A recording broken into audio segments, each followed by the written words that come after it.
Welcome, everybody, to another USAGUTS Podcast.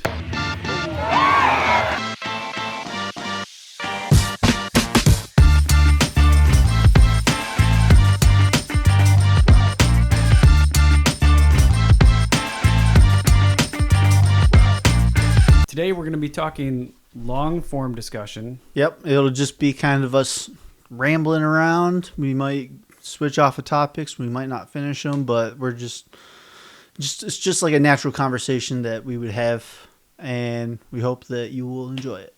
So the first thing I wanted to talk about was you have this Dodgebee thing here, and I think that the Dodgebee is super interesting.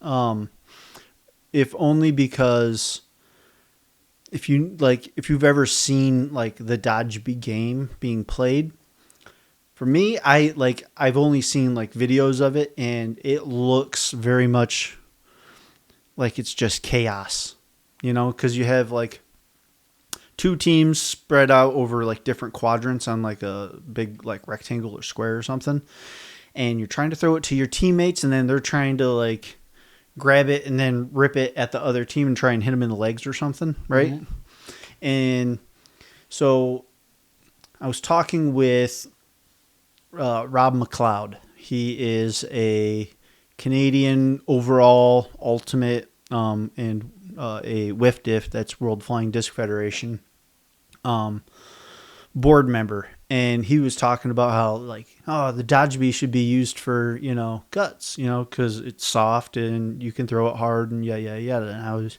I've always just kind of like poo-pooed it. Like, they can use a regular Frisbee. And it's guts or nothing. Yeah, it's guts or nothing. That was my mindset for a long time. And then I was talking with Steve Taylor, and he was basically saying, no, like we could use the Dodgebee as like a 5-on-5 guts thing.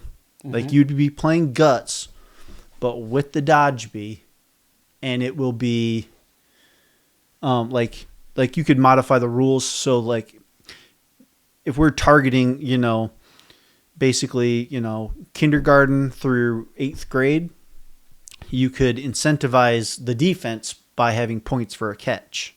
And so it would be a whole lot more safer, especially in the eyes of a school person, a school official. Like, I don't want these kids ripping Frisbees at each other, Right.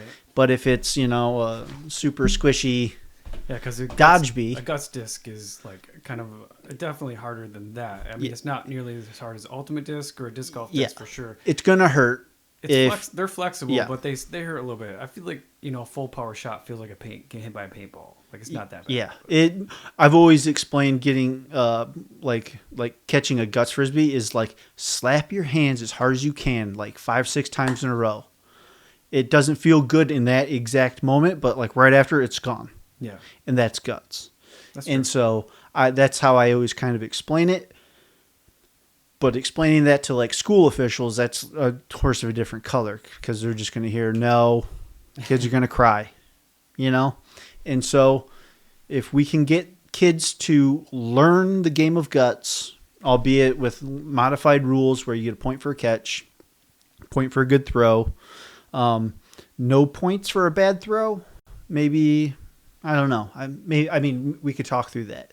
But if you might it, or if you can modify it so that it's kid-friendly and they have fun doing it, they're going to learn strategy. They're going to learn how to catch the disc. They're going to learn how to throw. And by the time they hit high school, when, the adult game comes to fruition, they're going to have a whole lot more skills with a Frisbee than they would just stepping onto the court having zero Frisbee skills. And I feel like that could be the future that saves us, that saves guts. I mean, without trying to be too, overly dramatic here, but like we've been trying to get this game off of its feet for a long time, and maybe this is the way.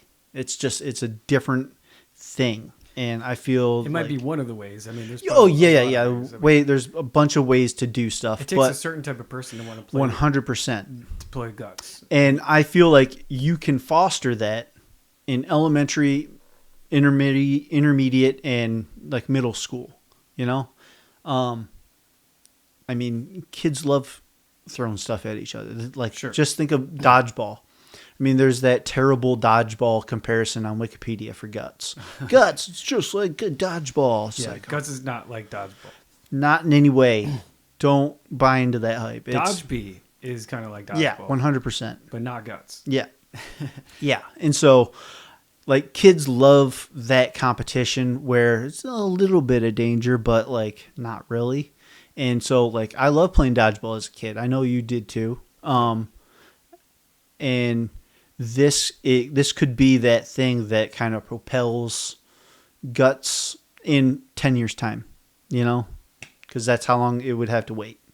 Because we won't know until we try. And I feel like that right there should be step one. And the Dodgebee disc, it would be a great thing for those youth players to be able to throw.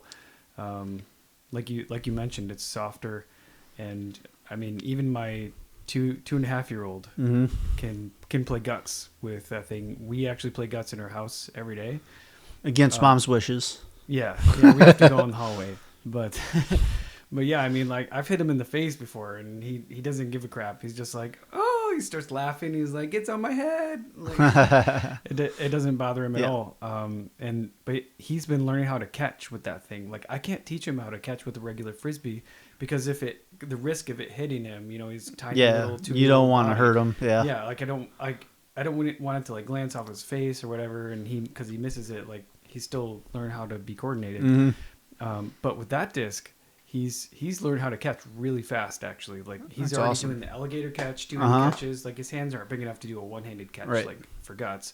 But yeah, I think the Dodgebee disc is like a great tool in our arsenal, and we should probably start buying more of them. Yeah, and so we could even have, like, at tournaments, like, what if we had like a Dodgebee division? No, sorry, not a Dodgebee division, but a division, like an amateur division or something. Yeah. But instead of a guts disc, you use a Dodgebee disc. Yeah. So, how far do you think these fly? They actually fly surprisingly well. And Okay. they're surprisingly stable as well. Right. So I've thrown it a little bit, and I know that they're stable, but, like, how far?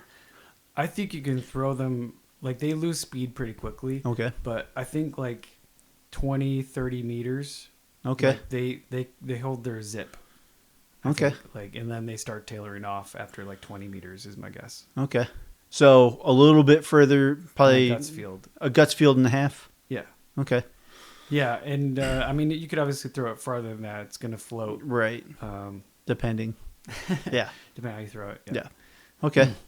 Yeah. So I love the potential of it. So hopefully, You want to show it up for the camera? Yeah, right there. There's a Dodgebee disc, ladies and gentlemen. It's very flexible. I mean, how much did you pay for this? Like $15. $15. So a whole lot more, expensive than a guts disc, but it's going to last way longer. Yeah, guts discs are like $4. Yeah. Something like that. And they break. They can break. This is not going to break unless a dog gets a hold of it. So, right. Not as fast, at least. It'll wear out over time. Yeah. But and so, I mean, maybe, yeah. In order to do cool stuff like that, though, we also need volunteers who can actually help. So, yeah, if you feel like you want to make a difference in the guts community, you can go to your local school and ask them if they want to learn about Dodgebee. Yeah, pick up a Dodgebee disc off Amazon. Go out, find your local. USAGUTS will reimburse you. find like a local school, put on like a little frisbee demo. And that would be cool. Mm-hmm. We definitely need more people in the guts community doing that. Yeah, evangelism if we wanted to grow the sport. Man. Like if you're not getting new players in, you're a dying sport. 100%. Yeah. It's one of those things that I mean, look at what we've done. Like in 2001, the IFT had 12 people.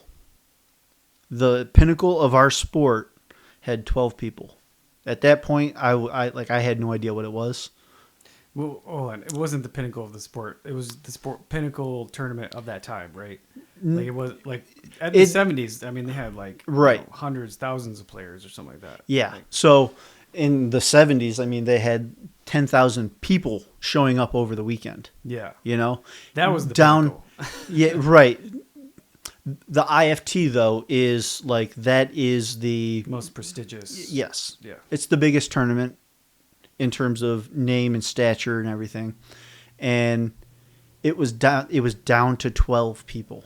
And it was just like, all right, we're going to go up to the UP 4th of July weekend. And, you know, it was like a lot of them, like previous to that, they were just like 1 day 3-on-3 tournaments. And was it like that in Japan too? Or have they always kind of been strong? They've been strong since the early 90s, okay. I believe. I'm not sure. That's something maybe you could ask Seiji. I was surprised at how many women teams there are in GUTS. Like, there were. When we went in... Nowadays, I think it's dwindled. Okay. But... Yeah, I mean, there were like 6 or 7 women's teams at the indoor tournament I went to in 2016 in Tokyo. Like, when I first went in 2007, about 10 years earlier to that, they had 25. 25 women's teams? Yep. Wow. Why is it dwindling off? Like, just not enough ingress of new players? I can't say for sure. COVID? No. I can't say for sure because I don't know. But, I mean, I have my ideas. Okay. I feel like it's more of an administrative thing. Not having to do with any of the GUTS players. Okay. So, yeah, but I mean, nowadays, so like when you look at where we were in 2001 to where we were in 2004, like these are like the time frames that I look at. So the year 2001 is when they had 12 people. That was like the low point. And then in 2003, Steve Taylor, Dave Bradshaw, and probably a few other people, they all went up to the IFT because it's like, oh man, do you guys remember GUTS? Are they still doing that? They called up some people and they're like, yeah, man, we're still going up. You guys should come up. So they went up expecting it to be like not as big as it was in the 70s, but like more than 12 people. Sure. So they went up there to play and like, you know, like they brought out their bags. They were ready to go. And it was barren. Nobody showed up till 11 o'clock. And so Steve, Dave Bradshaw, and a few other people, they were like, all right, how do we get this sport back on track? And that's when they were like, 2004 is going to be the like 40th, you know, not the 40th. It'll be like the 40th. They wanted to make it a reunion tournament because it started in 1957 and they're like the 50-year anniversary is going to be in 2007. We got to start organizing now. So let's get a reunion tournament going. Call up anybody and everybody you know that you have an email, a phone number, anyone that you know you thought you knew. That so they basically just rattled every single cage to see what fell, and what came out was the 2004 reunion tournament. And they had 5-5-man team tournament. Okay. Which was the biggest thing since the early 90s. Because also in the 90s it switched to like a 3-man team thing. And one of those teams had 10 people. And yeah, like why wouldn't you just split up and just, you know, make a 16, whatever. Yeah, right. But part of that was Mark Benghart, who was my neighbor, and he brought up his 3 boys. They all competed. They came back and they were like, dude, do you remember GUTS? And I was like, yeah, like you guys were playing it? And they were like, he was like, yeah, there's a tournament next month in Chicago, 3-on-3, let's go. And I was just so pumped, man. I was like, yes, dude, because I played in one kid tournament in like 1991, and Mr. Banghart Mark would always talk. Oh, I used to throw 100 miles an hour, 100 miles an hour, and I was always like, hey, old man, Now I find myself doing that, but for real. And so he was always talking about it. I was like, all right, sweet, like you, like me, Mr. Banghart, and Danny Banghart, we all went down to Chicago, and we went to the exact park at the exact spot, the baseball place at this park. And Mr. Banghart was like, we're going to be there at 8 o'clock. And we're going to get set up and we'll get nice and warm. We can sit down, chat still, And by 9 o'clock, people will be around and we'll start playing around then. So me and Danny were like, sweet, great. We got there, just crickets. Nobody was there. Nobody was there. Wow. Danny and I just started like tossing the disc, and like we literally played Frisbee by ourselves for the next 3 hours. At 11 o'clock, Dan Thornton comes strolling down. He's got a big box of T-shirts and some like beer koozies. And he's like, oh, hey guys, I didn't know you guys are going to be here. And we were like, we were about to leave. Can you imagine if we would have just left? Yeah, right. Like, who knows? And so, yeah, it was very fortunate because apparently they had a big party the night before that we didn't know about. And I'm sure Mr. Banghart was, slyly said that there was nothing really happening. So he just went up to Big Boy. And so, right? Yeah.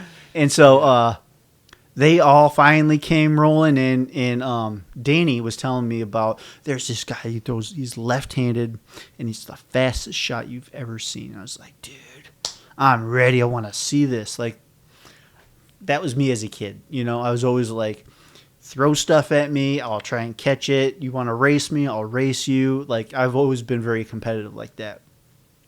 And, people are starting to warm up. And I'm like, where's Lefty at? Where's Lefty at? I'm just kind of looking around, and I don't see him.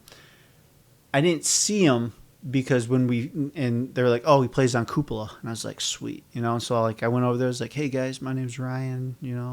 How's it going? They're like, oh, hey, Ryan, yeah.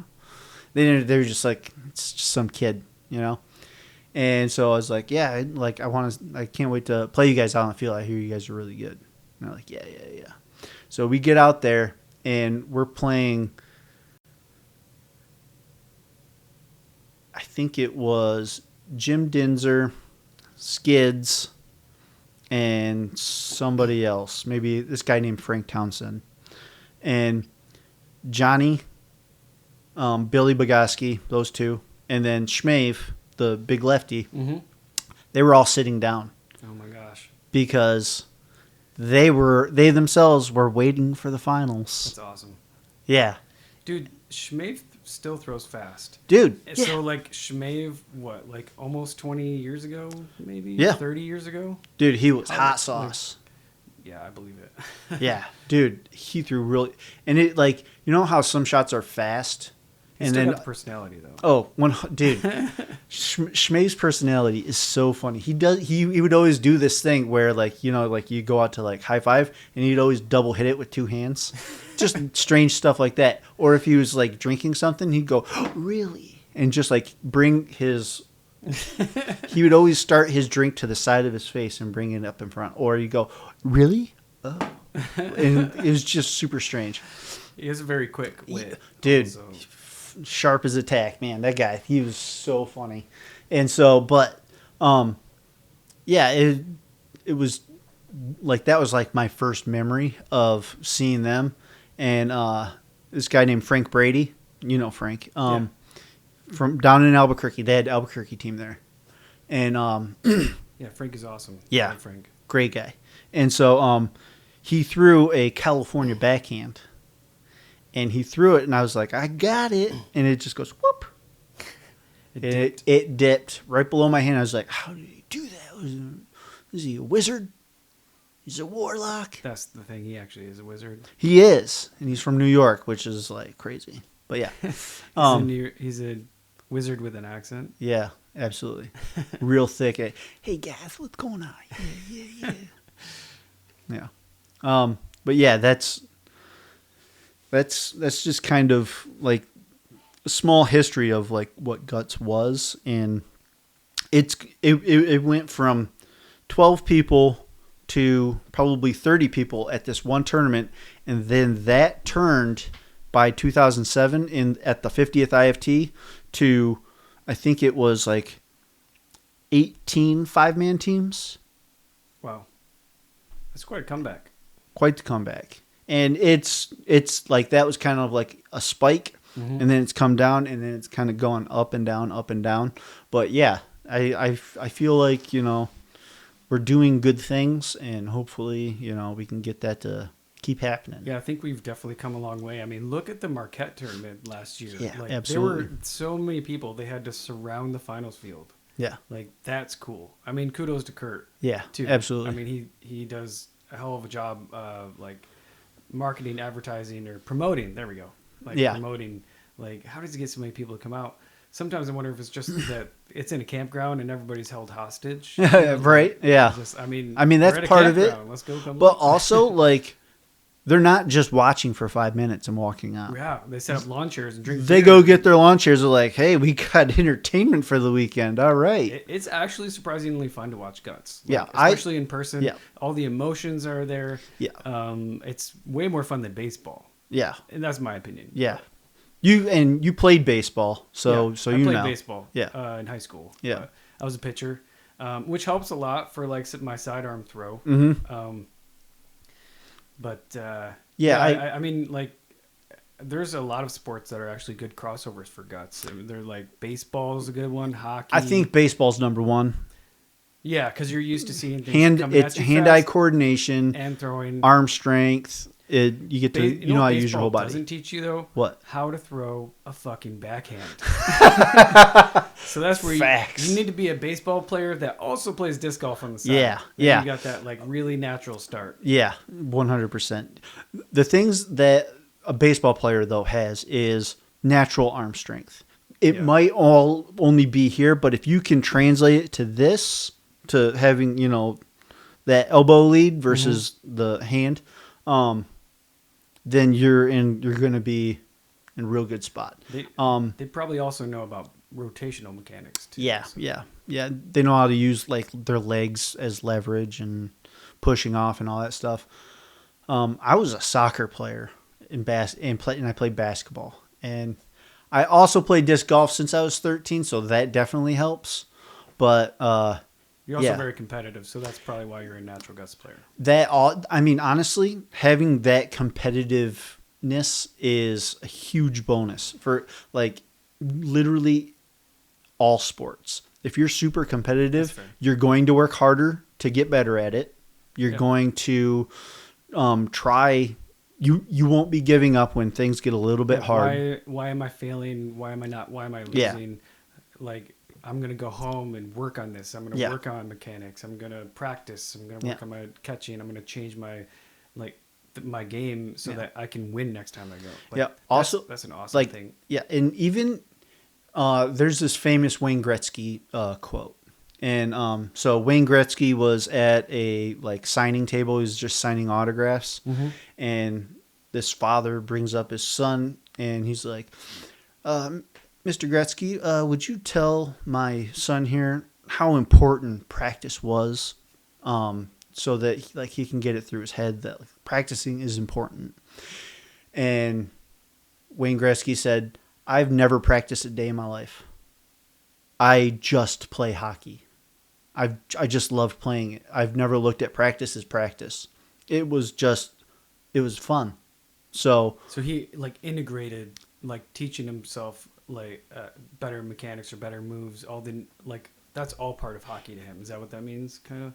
It meant that like he didn't look at it like it was work. Okay. It was fun. Yeah, I think he was just playing around, and if he got better at if he could get better at shooting. Like in his brain, they weren't out there doing drills. He was out there practicing his shooting. He was going out there and just shooting. he wasn't doing a drill where he had to go do all these other things.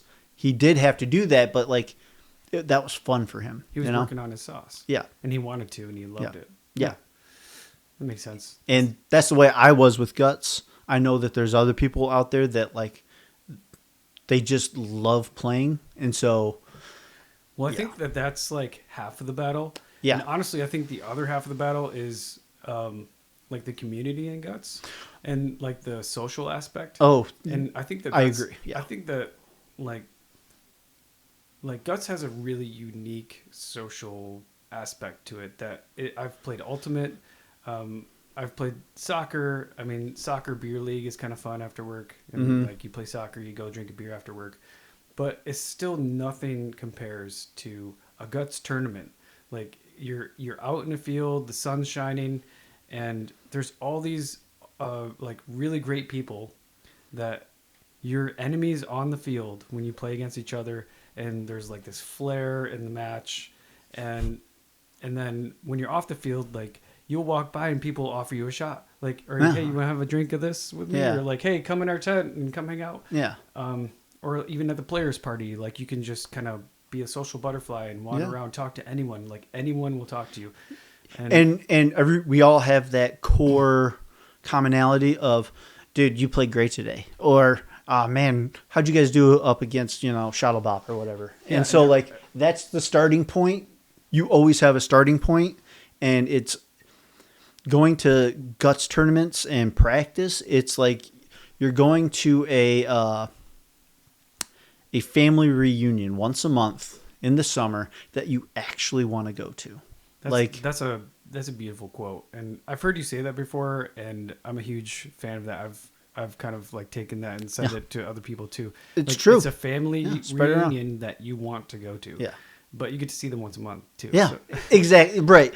You're not seeing them every single weekend, but like, I seriously do feel like I'm going to a giant party with a bunch of like 100 friends, listening to music and throwing frisbees all weekend. Yeah. Like that's what it feels like. And there's competition, obviously. Like you want to win. And you can go to a Guts tournament and you can take whatever level of competitiveness you want with you. If you want to go and be real competitive, like I'm here to win, kick ass, take names, nothing else, you can go there and do that. Nobody's going to behold you to being like, oh, they're trying too hard.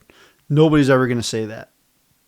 If you want to go there and you just want to kick back and chill and talk with as many people as you can, everybody's going to love you. Mm-hmm.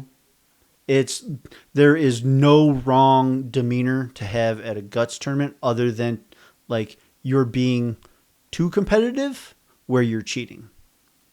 That's the only thing that anybody ever has a problem with, if you're cheating. And we have a self-policing attitude in Guts, and if you're a known cheater, people won't. They'll just challenge more. Yeah, they will challenge you. And, often, but and if you're being a jerk out on the field,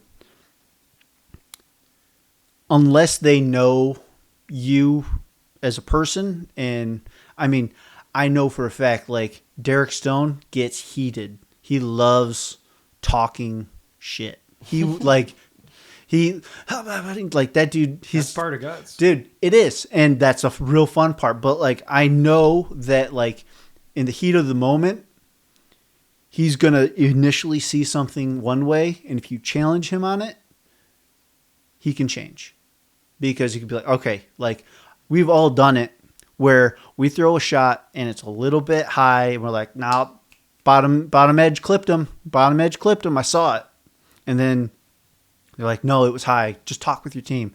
Everybody talks. They're like, oh, I think it might have been high. I was like, hold on. Let me think about it. All right. Yeah. You know what? It was high. And then as a collective, you all agree. You call it high. Sure, the other team. You're caught up in the moment. And sometimes that optimism for your own shot can cloud your judgment. Or like, it's like the finals and it's game point or something.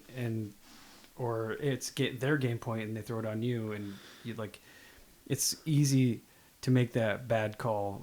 But it's harder to do the right thing and Yeah. just call it as you see it and stay objective. Yep. Like sometimes, like I said, your judgment gets a little cloudy when you really want it to be a certain way. Yeah. And the only time people have a problem with that judgment call is when they think that you know better. But back to that vibe or like the Guts community feel, like when you were talking about like there's no right or wrong way to be on the field. Like that's one of my favorite things in Guts is like when you make it to a tournament and you're on the field and it's like the music's going and you're ready to play. Like I'm here. That I'm adrenaline ready to play. Like coursing you through. get really pumped up. Like let's play. Baby. Yeah. Let's rip some frisbees, and it counts for something. Like this is a tournament. Like I'm competing against all these people. Yep. And if you see another team in Guts warming up, you can walk up to them and just jump on their line. Oh yeah. Warming up and 100%. play defense with them. Yeah. Or you can grab a disc and throw at them. You can walk like to anywhere and just throw at anyone. People love it. Like thank you for throwing at us. Like people want to see frisbees coming at them like all the time. Like it's strange. Let's get hot. It's a family reunion where they want violence. Yeah. So with a frisbee. And that really like I don't know, like exemplifies the definition of Guts being the rock star of the frisbee world to be. That's why I think Guts. Do you know who said that? I do not. Who said that?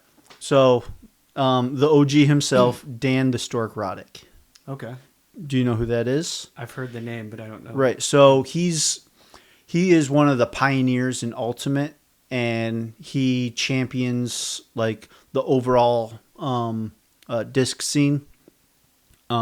He's always been like a friend to everybody. Like he's never been like it's Ultimate or disc golf and nothing else or whatever it is. He's like just open he is from the old school where everything is equal or should be equal. Okay. And he's always said that, you know, like if there was one sport that he could like master, he said it. I've seen it. I've seen him say it. I've seen it in print. He's always said Guts Frisbee because back in the day, Guts was the rock star sport of the disc world. And it, like when you look back at the 70s, man, 100% rock star level. There were wild tournaments. Wild. And even wilder community events going on that you don't see on camera, that you don't like. People have these crazy stories that Dude, I've heard we over got to the get years. we got to get some OGs on here. We got to get some of the older players who played in the 70s. We need to hear their turn. 100%. Like, I don't know if any of them are appropriate for a podcast. Like if you could even repeat them. I'm not sure. Like, without incriminating just them. change names. Like they're all they are all like the most wildest shit I have ever heard. They really partied. Like, and they partied while they were playing. Like they're playing in an athletic tournament and partying in various different ways. So it is no longer in that like sphere, that. No. but now that was the 70s. It's the 70s and 80s. It is what it is, okay? We can't change it, but we can, look back with nostalgia. No, now we're like saying, no, we don't want people to have beer on the line. Yeah. Because keep it back at your tent. Yeah, keep it at your tent. Yeah. It's these days it's a lot more tame in that sense, but the sense of community is still all there. And so sorry to interrupt you about Dan the Stork Roddick, but he's great. I didn't know who said that. I know it wasn't an original thought by me. I feel like I heard it from you, and that really resonated with me because it still feels like the rock star of the sports world. Although I guess to be fair, disc golf right now is the rock star because like the people at the top are making a lot of money like a rock star. 100%, yeah. They're not living that rock star lifestyle. They might not be able to go out to any bar and people know who they are. Yeah. But if they went to a bar where there were any disc golf players, people would be like, oh,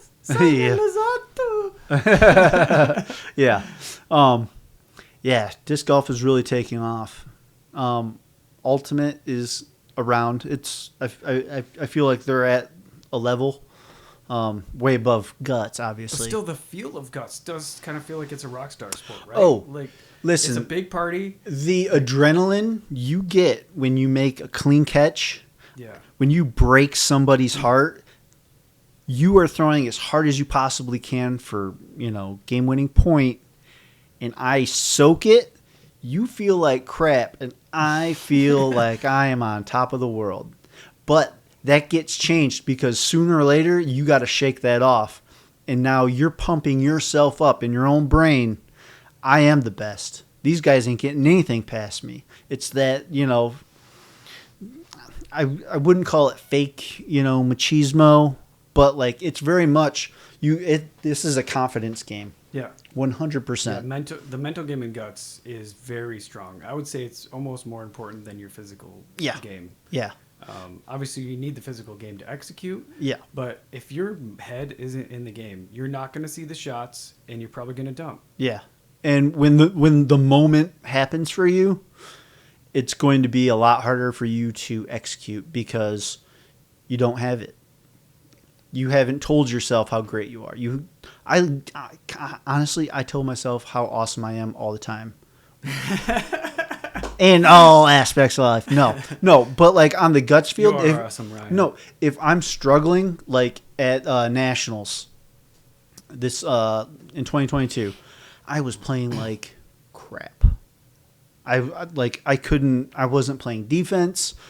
All of my shots were like right here in the bag zone. Yeah. And I had to shake it off every single time. You're better than this. It's okay. You're okay. You're fine. You're good. You're great. Just next opportunity, let's do something with it. Next opportunity, let's do something with it. And so, yeah, I didn't play well that tournament, but like I still had that running through my brain. Don't worry, you're okay. You're gonna be okay. my personal mantra that I do is kind of more like tiered, but on defense, I like to imagine people's shot. Mm-hmm. Like I like to imagine. It's harder if you haven't seen them throw. Yeah. For anyone, really. Yeah. But I like to imagine their shot. I like to imagine the spin, and then I like to imagine being really aggressive going towards it.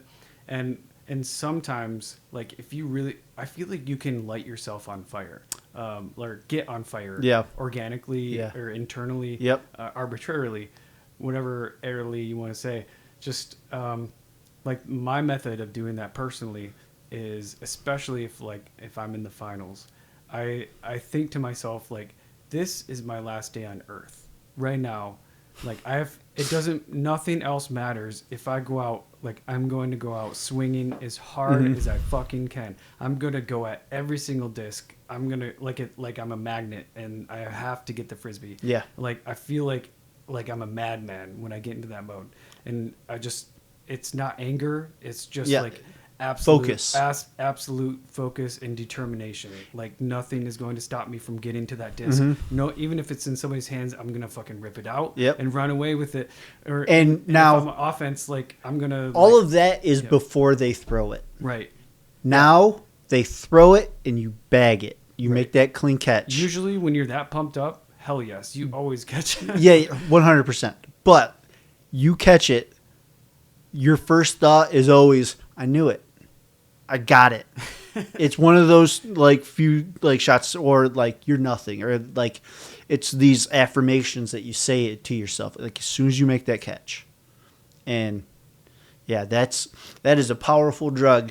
100%. I feel like that's actually helped me in disc golf. It's different. Like you can't get all amped up.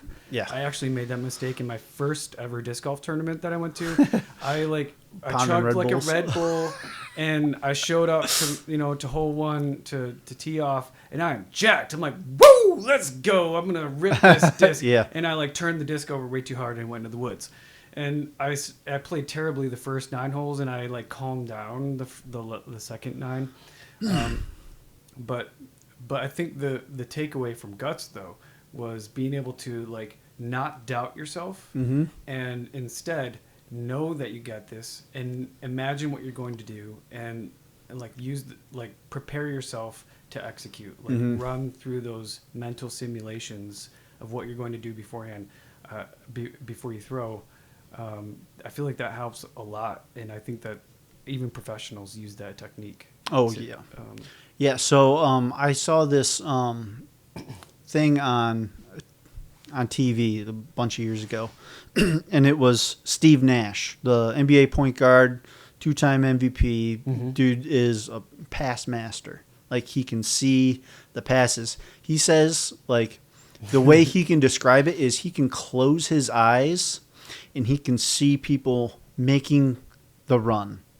And he can close his eyes. He doesn't even have to look. He can look over here. He already knows where they're going to be. And he just uses all of his muscle memory and his, like, split second, like, visualization of the guy running. And he knows exactly where it's going to be. That makes sense. And he knows where people should be, at least. Yes, where they should be. Yeah. And so, like, when I'm doing, like, my 360 backhand, that's what I'm doing. I see the guy, I go through, I turn around, and I know that when I'm right here, I can just kind of see where they are. And that's like, once I heard, you could feel where they are. right. And so once I heard that from Steve Nash, I was like, yeah, I feel like I can do that. And so, like, I went out and I practiced hitting soccer nets. Blindfolded?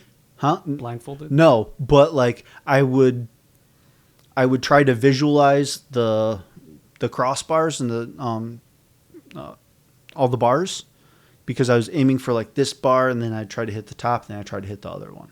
That was, like, what I would do. And so I would go through and, like, I would try to picture the bar the entire time, and then I would throw it, and I was like, okay, there I am. And then it was, I didn't always hit it, but because it's real tiny. But when I did hit it, I was like, that's it. That's it. You know, that's that outside hand. Mm-hmm. And so that's what I would do. It's crazy what, visualization and just, like, having mental confidence. And when you go through a loser's bracket all of Sunday, that is very mentally taxing, because you don't have 3 games to figure it out. You have 1 game to figure it out. And in reality, you have about 2 switches to figure it out. Yeah, if you make some mistakes after 2 switches, like, it might be a good game at that point. Yeah. 100%. Yeah. And so, like, when you're going through the loser's bracket, it's really tough. Yeah, especially when the sun's beating down on you. Yeah. You've been on your feet for like 2 days straight now. You might play less games technically by going through the loser's bracket, but the mental, like, part of, okay, we really got to step it up this game. We really got to step it up. If you have to do that 5 times versus maybe 2 times when you're in the winner's bracket, because you have 3 games to figure it out. You don't want to go to 3 games, but I think you that's do. the endurance part of guts too, because, like, the more you use your body over the weekend, combined with all the sun, you start getting into a place towards the end of or like in Sunday, or when you're tired, like, sometimes you might just start going through the motions. Mm-hmm. And that's a dangerous place to be, in my opinion. Yep. Because you make more mistakes, and you're not driving at that point. You're on autopilot. Yeah. And that's what I always try to avoid, especially more recently, learning, is not to get on autopilot. Mm-hmm. Like, where am I hitting? Like, I like to imagine the defender that I'm throwing at having a zone, like, up here would be like 1, 2, 3, 4, 5, 6, 7, 8, 9, like, just like a phone dial pad. Mm-hmm. And I always try to tell myself now, like, where am I hitting on this person? Yeah. And that can make all the difference in a game. Like, are you hitting, like, don't hit them in the breadbasket. They're just going to bag it. Yeah. And also defensively, like, preparing yourself before every shot instead of just, like, being on autopilot. All right, I'm going to go crouch. That's like a weird balance too, because you can't be on fire, like, all day. Like, that's too exhausting. You have to learn. In guts, you almost have to learn how to be like, turn it on, I'm hot, and, like, your turns over, like, turn it off. And then I just like to get really zen and quiet, and then, like, turn it on defense, like, oh, fuck, I'm gonna get this frisbee, and then turn it off. Also, like, while it is something you learn, if you haven't done it in a while, it's hard to figure out where that line is because it's a wide line or it can be a very skinny line and you don't know when you crossed it. I can tell you by personal experience at the indoor tournament on The Iron Man. Yeah, the Iron Man. I on Sunday, I think it was our second match, and we faced Hogan, Luke, and Susie, and I fired myself up. I was like, dude, it's time to fire up. You know, this is losers bracket, or not losers bracket. This is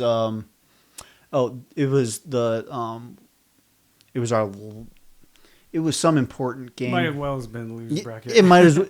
I fired myself up. I was like, you've been playing like crap all weekend. It's time to step up. Time to step up. Slammed a, monster or whatever. And I concentrated for the entire game. And I played phenomenally. It was like, this is what I'm used to all the time. I had to pump myself up for this. And then my very next game, I was like, okay, time to pump it up again. And I just didn't have it. I fell short because I used all of it. I blew my wad. All of it, or like that's a strange thing a position that I've been into before. When trying to pump yourself up, there's a place where, like, is it fake or is it real? Yeah. Like, because when it's real. Mm-hmm. But like, if you're just dog tired because you've been playing the whole weekend and you're like, I'm pumped up. I'm pumping myself up. I'm pumping myself up inside. Like, sometimes it's like there's this little voice inside. It's like, you're kind of tired. You're not that pumped up. Your legs don't feel great. But you just got to fight through it and do your best. You do have a headache. Yeah. It's those things, yeah. But I don't know, like, can you still channel deeper than that and get pumped up at that point? I think you can. Maybe you just need a teammate to come by and smack you in the face. Yeah, maybe. Or, like, give you a Red Bull suppository. There you go. Like, hey. Can't tell you how many times I've gotten one of those. It's a prototype. It's a prototype. I make them in my basement. What's that chicken grease thing you always say? Love, peace, chin grease. All right. Catch you all later. Peace. Thanks for stopping by. Like and subscribe. All right.